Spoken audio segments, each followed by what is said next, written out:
Aunque en los videos anteriores se ha argumentado de alguna manera que las ecuaciones de Maxwell en ingeniería se suelen escribir en forma simétrica, en este video de ahora se pretende argumentar o justificar qué razones físicas permiten escribir las ecuaciones de Maxwell en forma simétrica. O dicho de una manera más formal, el objetivo del presente video será fundamentar físicamente por qué es razonable escribir las ecuaciones de Maxwell en forma simétrica para abordar diversas aplicaciones de ingeniería, partiendo para ello del conocimiento de los patrones de radiación remotos, de los elementos infinitesimales de corriente estudiados antes y de la espira infinitesimal concurrente. Para alcanzar este objetivo general, resulta conveniente desglosarlo en diferentes acciones. La primera acción consistirá en establecer la equivalencia que existe entre el patrón de radiación de un elemento infinitesimal de corriente y el de un dipolo eléctrico. Como segunda acción, se establecerá la equivalencia entre el patrón de radiación de una espira elemental con corriente y el de un dipolo magnético. Una tercera acción consistirá en solucionar las ecuaciones simétricas de Maxwell partiendo de la teoría de los potenciales que ya se ha estudiado antes. Y finalmente, se establecerá lo que se conoce como principio de dualidad electrodinámico. La toma de consideración de este principio es de vital importancia en muchas aplicaciones de ingeniería, sobre todo en la teoría de las antenas. Comenzaremos por estudiar la equivalencia entre el patrón de radiación de un elemento infinitesimal de corriente y el de un dipolo eléctrico.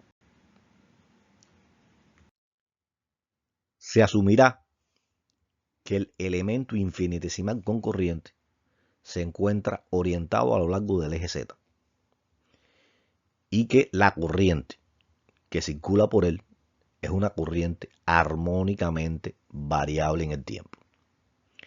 En ese caso, al ser la corriente variable en el tiempo, se genera alrededor del alambre un vector de intensidad del campo magnético circular que también será variable en el tiempo.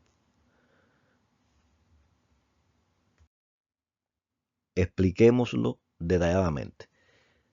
Si el elemento infinitesimal con corriente tiene una corriente que es variable armónicamente en el tiempo, la densidad de corriente que circula por ese elemento infinitesimal con corriente, por definición, es corriente por unidad de área, donde el área es la sección transversal del conductor.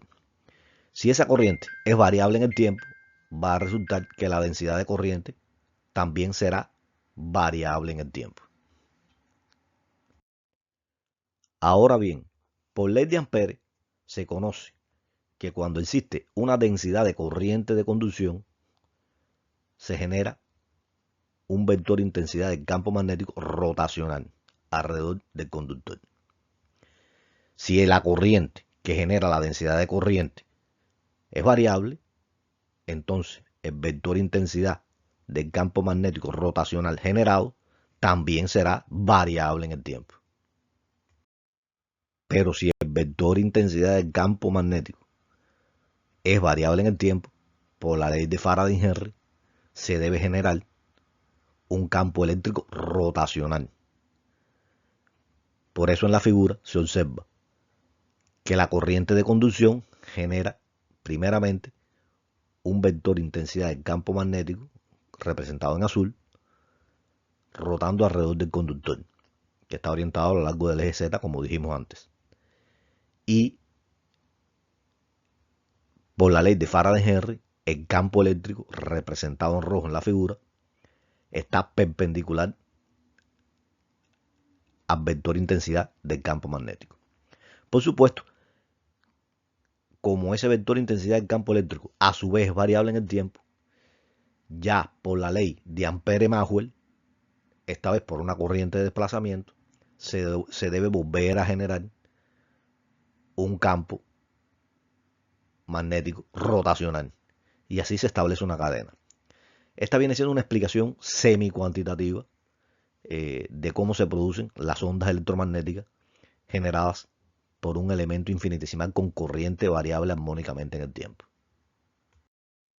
Por otro lado, si se considera un dipolo eléctrico cuyo momento dipolar varía armónicamente en el tiempo, recuérdese que el momento dipolar eléctrico se define como el producto de la carga eléctrica por la distancia que separa las cargas. Se considera, o estamos considerando, que ese momento dipolar está orientado a lo largo del eje Z. Bien, si el momento dipolar es variable armónicamente en el tiempo, se genera un campo eléctrico que va siempre de la carga positiva a la carga negativa, variable en el tiempo.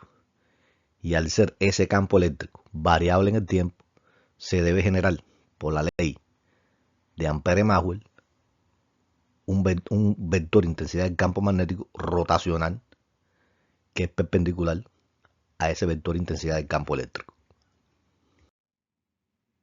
Si se realiza un análisis comparativo de los campos generados por un elemento infinitesimal con corriente armónicamente variable en el tiempo y los campos generados por un dipolo eléctrico con momento dipolar eléctrico armónicamente variable en el tiempo, se podrá comprobar que los campos generados tienen la misma dirección y sentido.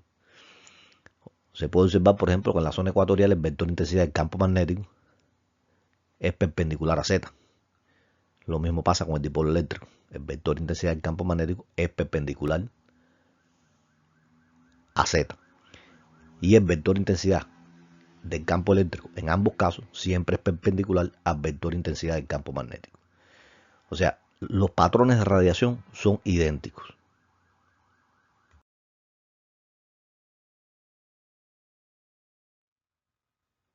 La diferencia entre ambos solo consiste en cómo se origina el patrón de radiación. En el caso del elemento infinitesimal con corriente, es una corriente de conducción la que genera primero al vector de intensidad del campo magnético rotacional. O sea, por la ley de Ampere-Maxwell, al haber una corriente de conducción, se genera un campo magnético rotacional. En el caso del dipolo eléctrico, por otro lado, como se tiene un momento dipolar eléctrico, o sea, una carga positiva y una carga negativa, lo que primero se genera es el vector de intensidad del campo eléctrico, que siempre va de la carga positiva a la carga negativa. Pero después las cadenas sucesivas que se forman en ambos es la misma. Resulta conveniente explicar de una forma más detallada qué conexión existe entre un elemento infinitesimal con corriente y un dipolo eléctrico. Para ello, comencemos por imaginar dos cargas eléctricas que varían armónicamente en el tiempo, como se muestra en la figura. Si nos concentramos en observar lo que sucede con la carga superior, con la representada con color rojo, al transcurrir el tiempo se podrá comprobar que ella varía armónicamente en el tiempo. Inicialmente, ella toma un valor máximo positivo. Después, toma un valor nulo.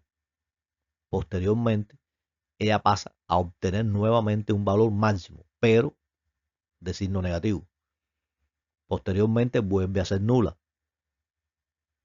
Después de transcurrir el tiempo, vuelve a ser de un valor máximo positivo. Y así sucesivamente al variar el tiempo. De manera similar, si concentramos la atención exclusivamente en la carga inferior, o sea, en la que está representada con el color azul, se puede observar que su valor también varía armónicamente en el tiempo, con la particularidad que cuando la carga de arriba, la roja, es positiva, la inferior es negativa. O sea, estamos tratando de representar cómo varía la polaridad de un dipolo eléctrico. Ahora bien, supongamos que interconectamos las dos cargas con un conductor infinitesimal. Entonces sucede que cuando las cargas son máximas en los extremos, se establece una diferencia de potencial en ese conductor y comienza una corriente que va aumentando paulatinamente hasta que anula el valor de las cargas en los extremos. Entonces sucede que cuando la carga es máxima en los extremos, la corriente es cero. Pero cuando se anulan las cargas en los extremos es porque hay una corriente máxima en el conductor. Eso se va alternando a medida que pasa el tiempo y en dependencia del sentido de la corriente es que existe la concentración de la carga en los extremos, tal y como se ilustra en la figura y en la siguiente gráfica. Si se intenta expresar matemáticamente la relación que existe entre la carga eléctrica y la corriente eléctrica, se sabe que por definición la corriente eléctrica se define como la derivada de la carga eléctrica con respecto al tiempo.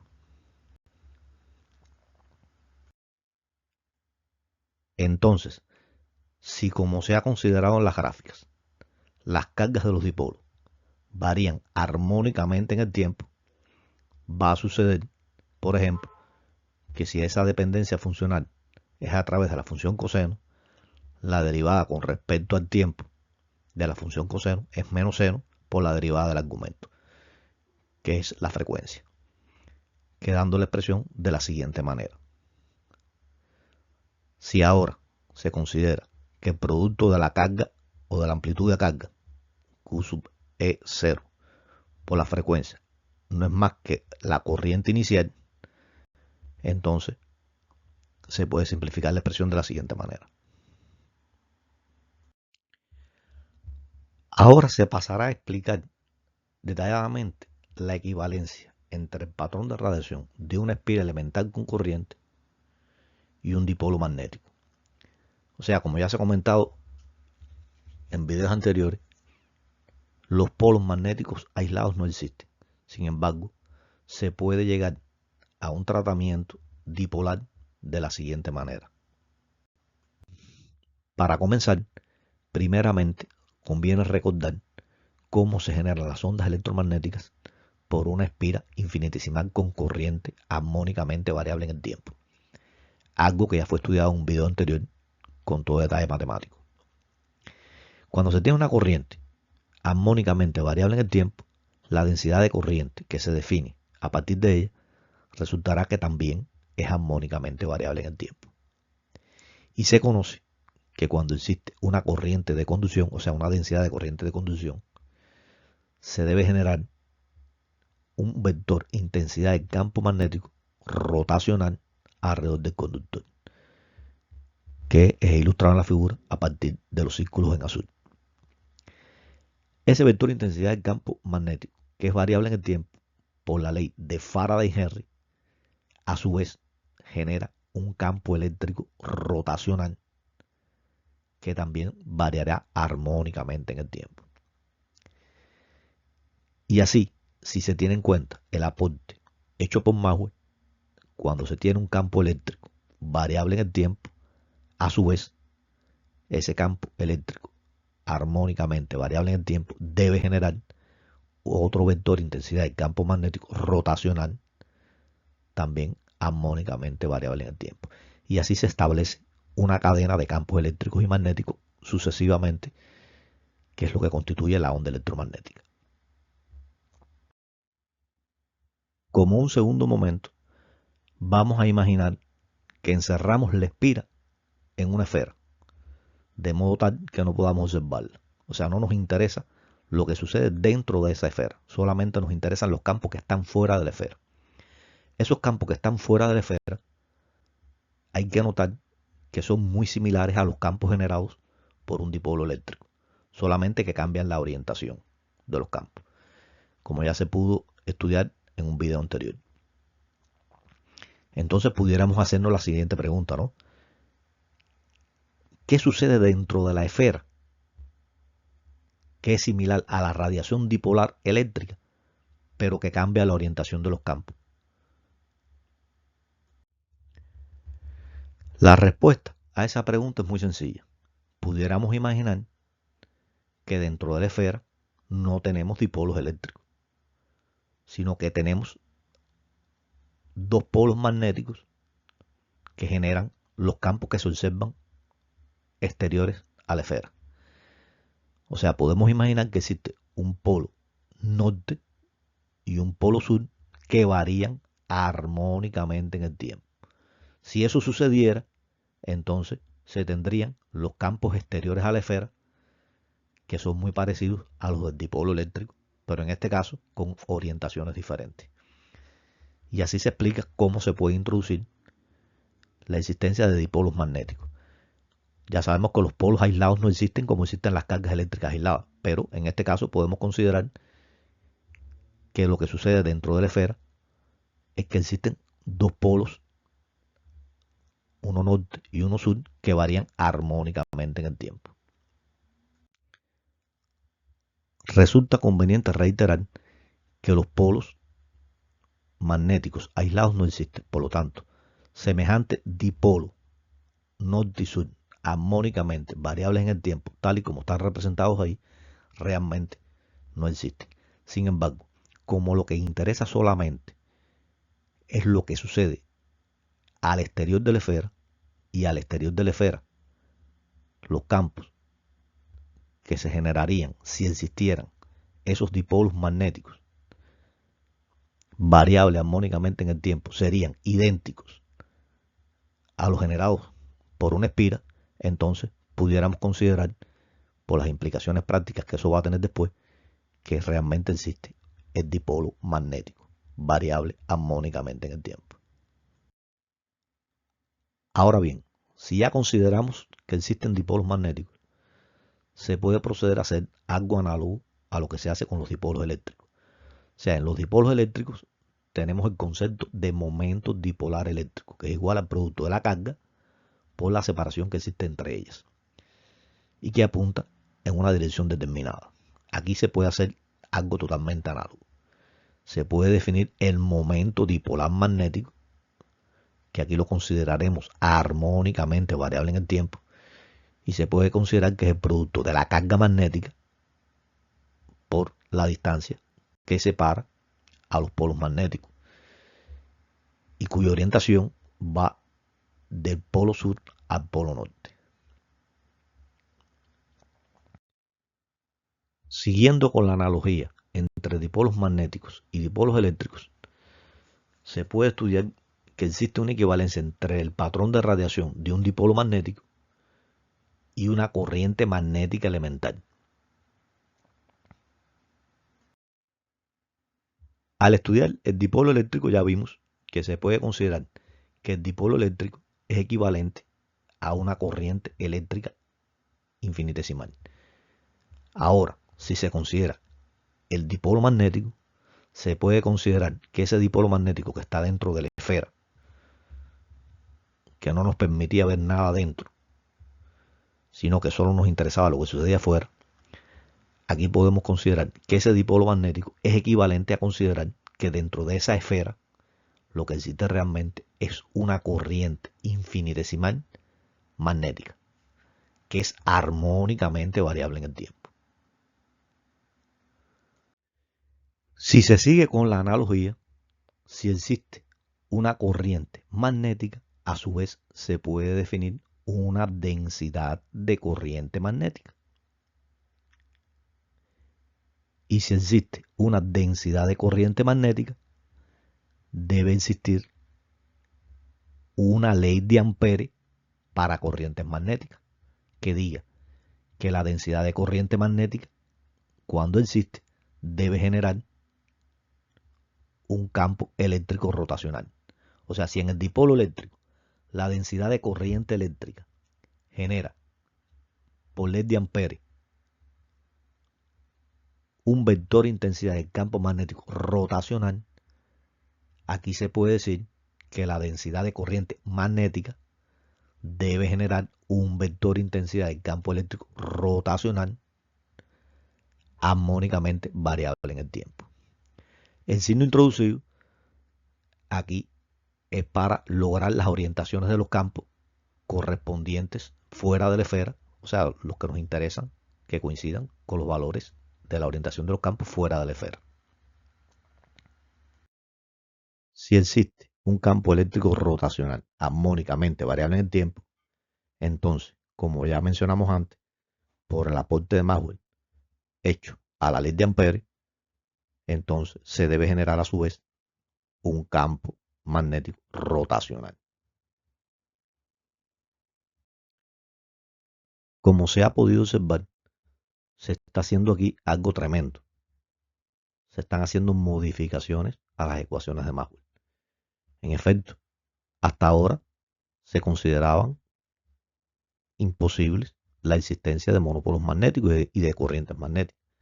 Si se consideran que existen polos magnéticos y por lo tanto existen corrientes magnéticas, entonces eso conduce a que las ecuaciones de Maxwell se pueden escribir de forma simétrica, como se verá más adelante. En efecto, como se dijo antes, si además de la posibilidad real de la existencia de cargas eléctricas aisladas, existieran cargas magnéticas aisladas, entonces se pueden escribir dos grupos de ecuaciones que denominaremos ecuaciones de Maxwell análogas.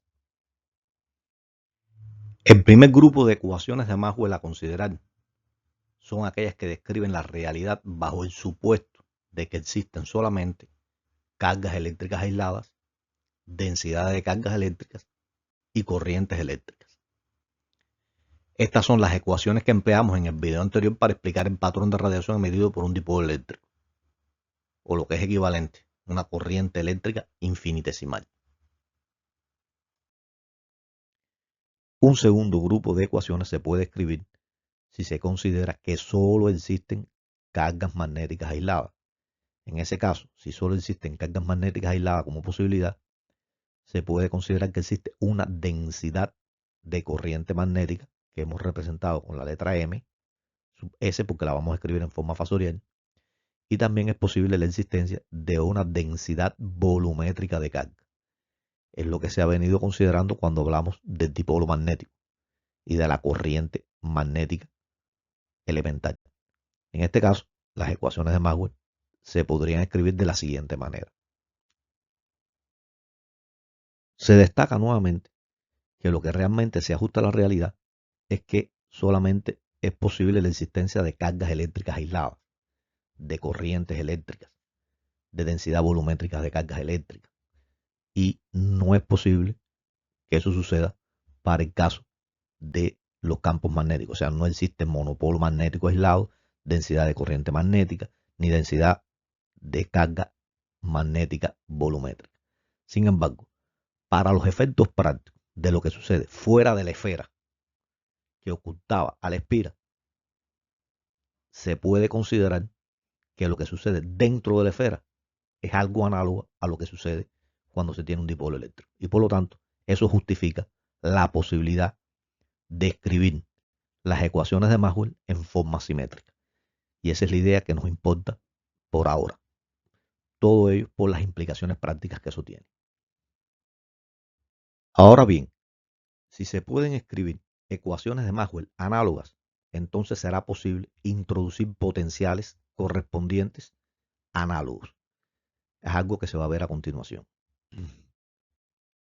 Fue explicado en el video número 2 cómo, a partir de las ecuaciones de Maxwell, considerando exclusivamente la existencia de cargas eléctricas, se pueden integrar a partir de la teoría de los potenciales.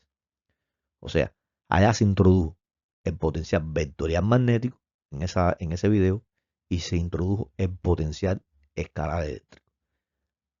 Algo totalmente análogo se puede realizar para el caso de las ecuaciones de Maxwell, considerando exclusivamente la existencia de monopolos magnéticos, densidad de corrientes magnéticas y densidad de cargas volumétricas magnéticas.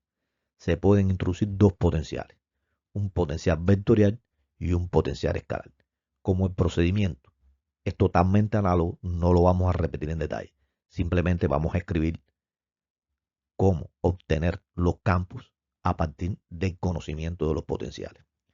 Y se deja como estudio y como práctica para el que esté viendo el video cómo proceder de forma detallada.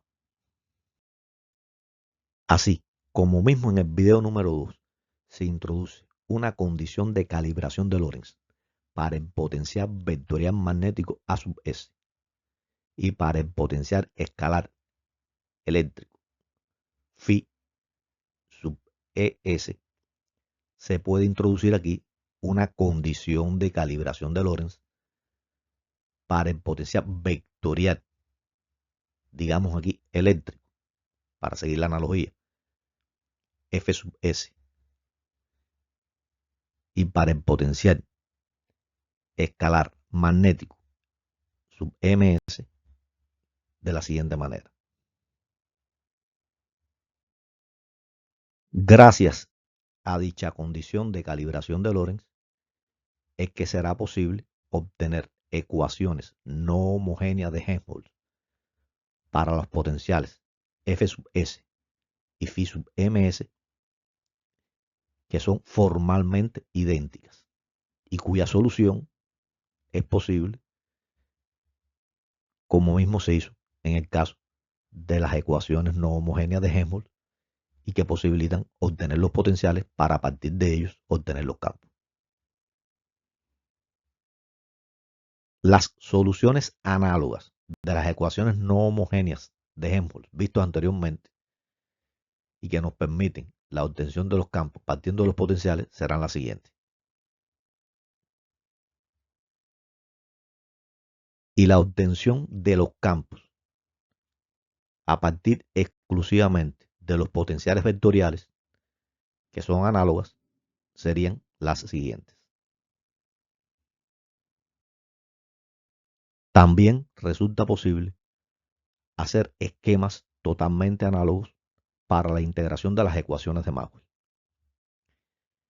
En el caso de las ecuaciones de Maxwell, para las cuales se considera que solamente existen cargas eléctricas, densidades volumétricas de carga eléctricas y densidades de corriente de carga eléctrica, el esquema ya lo hemos estudiado antes y es el siguiente. El esquema análogo correspondiente a las ecuaciones de Maxwell, para las cuales solo se considera la existencia de cargas magnéticas aisladas, densidad volumétrica de cargas magnéticas y densidad de corriente magnética, sería el siguiente.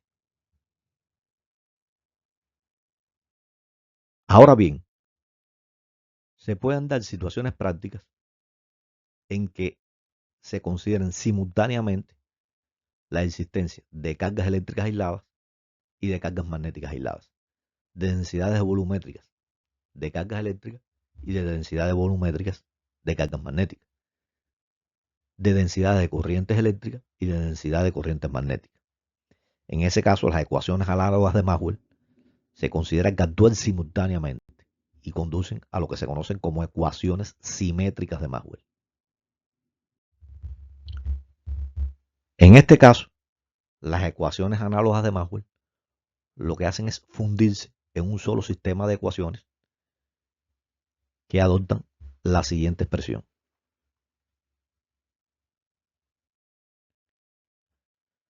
Ahora resulta necesario determinar la solución total de las ecuaciones simétricas de Maxwell partiendo de la teoría de los potenciales, lo cual, como se verá a continuación, no es tan difícil después de todo lo estudiado.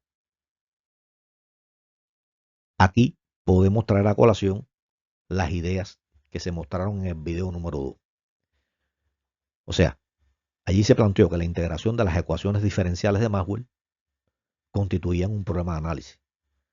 Aquí también la integración de las ecuaciones diferenciales simétricas de Maxwell constituyen un problema de análisis, puesto que se asume en ellas que se conocen la distribución de las fuentes del campo. En este caso, digamos, la densidad volumétrica de carga eléctrica, la densidad de corriente eléctrica, la densidad volumétrica de cargas magnéticas y la densidad de corriente magnética. Al realizar el proceso de integración, lo que se desea es determinar los campos E sub S y H sub S, o sea, el vector intensidad del campo eléctrico y el vector intensidad del campo magnético en forma fasorial, porque estamos trabajando con las ecuaciones de Maxwell en forma fasorial, aunque también pueden ser expresadas en el dominio del tiempo. El esquema general, a partir de la teoría de los potenciales, no va a diferir mucho de los dos esquemas anteriores, solo que se integran. O sea, si se quieren determinar los valores de los vectores de intensidad del campo eléctrico y vector de intensidad del campo magnético, entonces lo que primero se necesita es, a partir de la integración de las ecuaciones de Helmholtz no homogéneas para esos potenciales, buscar esos potenciales y después de que se conocen esos potenciales, obtener los campos tal y como se mostraron en los esquemas anteriores, solo que ahora se integran. O sea, ahora para determinar, por ejemplo, el vector de intensidad del campo eléctrico, lo que se hace es determinar primero el vector de intensidad del campo eléctrico generado por el potencial A sub S. Después se determina el vector de intensidad del campo eléctrico generado por el vector potencial F sub S y se suman. Y así se obtiene el campo total. Lo mismo o algo análogo sucede con el campo magnético, o sea, con el vector de intensidad del campo magnético. Para yo determinar el vector de intensidad del campo magnético total, primero tengo que determinar los vectores intensidades del campo magnético generados por los respectivos potenciales A sub S y F sub S.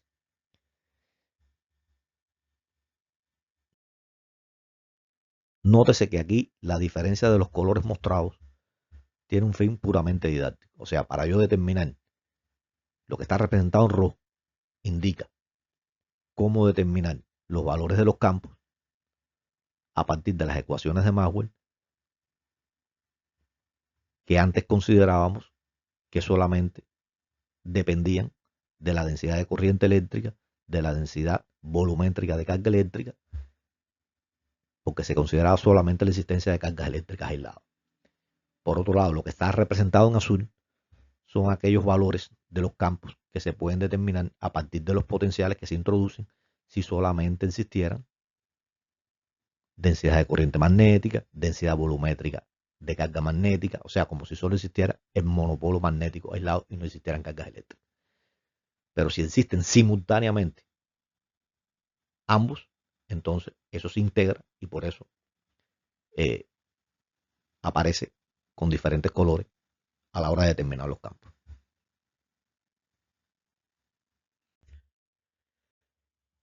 Es bueno destacar que existen varios tipos de potenciales auxiliares comunes a partir de los cuales determinar los campos. Todo eso está en dependencia del autor que se siga. En la literatura sobre este tema suelen presentarse varias posibilidades, de los cuales los más comunes son los siguientes. Se introduce el vector potencial magnético A sub S, se introduce el vector potencial eléctrico F sub S, se introduce el vector potencial eléctrico de Hertz pi sub E, se introduce el vector potencial magnético de Hertz también, pi sub M, se introduce el potencial escalar eléctrico, se introduce el potencial escalar magnético y se dan otros casos también, otras posibilidades. En estos videos se ha adoptado como potenciales los que aparecen en el libro de Antena de Konstantin Avalanis, porque es un libro muy didáctico. Otros autores, como por ejemplo el Straton, utiliza los potenciales de Hertz. Otro autor que, por ejemplo, utiliza los potenciales de Hertz, por ejemplo, es el libro de Matveev, el autor soviético electromagnetismo. En su libro Electromagnetismo, él trabaja con los potenciales de Hertz. Sin embargo, eso no es motivo para preocuparse porque de forma general la idea de los potenciales y su funcionalidad es la misma en cualquiera de los casos. Y por lo tanto, después que se comprende cómo se trabaja con una de las propuestas, se puede pasar muy fácilmente a cualquiera de las propuestas que no sean igual a las que uno trabaja. Así, vamos a imaginarnos que en lugar de trabajar con los potenciales que hemos trabajado nosotros, utilicemos los vectores potenciales de Hertz. En ese caso, el esquema general para integrar las ecuaciones simétricas de Maxwell sería el siguiente. Como bien se puede observar, lo primero para determinar los campos E sub S y H sub S es integrar las ecuaciones de Helmholtz no homogéneas para los potenciales pi sub S y pi sub ms, o sea, para los vectores potenciales de Hertz. Y a partir del conocimiento de ellos, se puede derivar esos potenciales y así obtener los valores de los vectores intensidad del campo eléctrico e intensidad del campo magnético en forma fasorial. O sea, aquí no se va a trabajar con el potencial A sub S, F sub S, ni con los potenciales escalares. Simplemente se trabajaría con los vectores potenciales de Hertz. El esquema es totalmente análogo, lo que habría que precisar cómo quedan las expresiones con todo detalle. Después de todo lo estudiado, resulta posible establecer lo que se conoce como principio de dualidad electrodinámico, que tiene mucho interés desde el punto de vista práctico.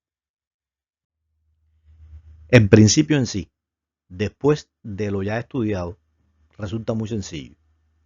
Para comprenderlo, vamos a escribir las ecuaciones simétricas de Maxwell y las vamos a identificar con las letras A, B, C y D. Entonces, se puede decir que el principio de dualidad de permutación electrodinámica establece que es posible pasar de la ecuación A a la B y viceversa, o sea, de la B a la A, como también es posible pasar de la ecuación C a la D y viceversa, de la D a la C, si se hacen las siguientes permutaciones. En efecto, se puede verificar fácilmente que es posible pasar, por ejemplo, de la ecuación A a la B si en la ecuación A se intercambian la forma fasorial del vector intensidad del campo eléctrico por la forma fasorial del vector intensidad del campo magnético. Se intercambia la densidad de carga eléctrica por menos la densidad de carga magnética. Y se intercambia la permitividad dieléctrica del medio por menos la permeabilidad magnética del medio. Si se hacen esos tres cambios en la ecuación A, resulta posible obtener la ecuación B. Un análisis similar se puede hacer para los demás casos. Nótese que la doble flecha indica que el paso de una de las ecuaciones a la otra puede hacerse en ambos sentidos. Si se quiere pasar, por ejemplo, de la ecuación B a la A, entonces hay que sustituir el vector intensidad del campo magnético en forma fasorial por el vector intensidad del campo eléctrico en forma fasorial. La densidad de carga magnética por menos la densidad de carga eléctrica. Y la permeabilidad magnética del medio por menos la permitividad dieléctrica del medio. También se debe notar que como las ecuaciones de Maxwell pueden escribirse también empleando los vectores de desplazamiento eléctrico, o sea, D sub S, e inducción magnética, B sub S, hemos puesto cuáles serían los intercambios necesarios a realizar también. Como conclusiones, nos proponemos ahora ejemplificar tres casos concretos en los cuales se pueden aplicar los esquemas que hemos venido estudiando. En el caso número 1, se quiere encontrar un ejemplo en el cual sea necesario utilizar las ecuaciones de Maxwell considerando que no existen corrientes magnéticas. Ese caso puede ser el caso, por ejemplo, del dipolo eléctrico. Como ya se ha visto, un dipolo eléctrico puede ser considerado equivalente a una corriente eléctrica infinitesimal. En ese caso, el esquema correspondiente para integrar a las ecuaciones de Maxwell por la teoría de los potenciales es el siguiente, cuya solución ya se estudió en el video anterior y se pudo comprobar que los campos generados por una corriente infinitesimal eléctrica vienen dados por la siguiente expresión. Como segundo caso, se quiere encontrar un ejemplo en el cual sea necesario utilizar las ecuaciones de Maxwell en las cuales no aparecen densidades de corriente eléctrica ni densidades de carga eléctrica.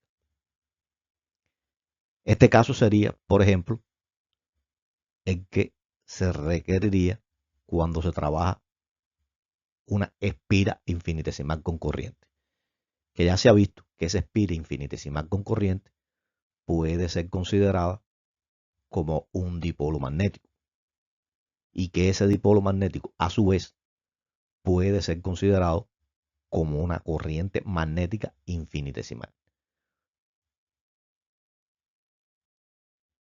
En este caso, la integración de estas ecuaciones de Maxwell por la teoría de los potenciales se deberá realizar según lo muestra el siguiente esquema.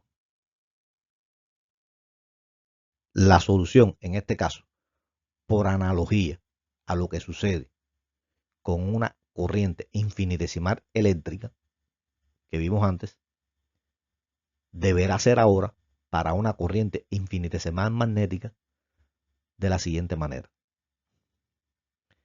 Es bueno destacar que ya en el video anterior se solucionó el caso de una espira infinitesimal con corriente eléctrica, o sea, utilizando las ecuaciones de Maxwell para las cuales se considera que existen corrientes eléctricas, y se obtuvo este resultado, que aparentemente es diferente allá y aquí, porque allá se trabajó considerando corriente eléctrica en la espira, y aquí se está hablando de una corriente magnética infinitesimal lineal.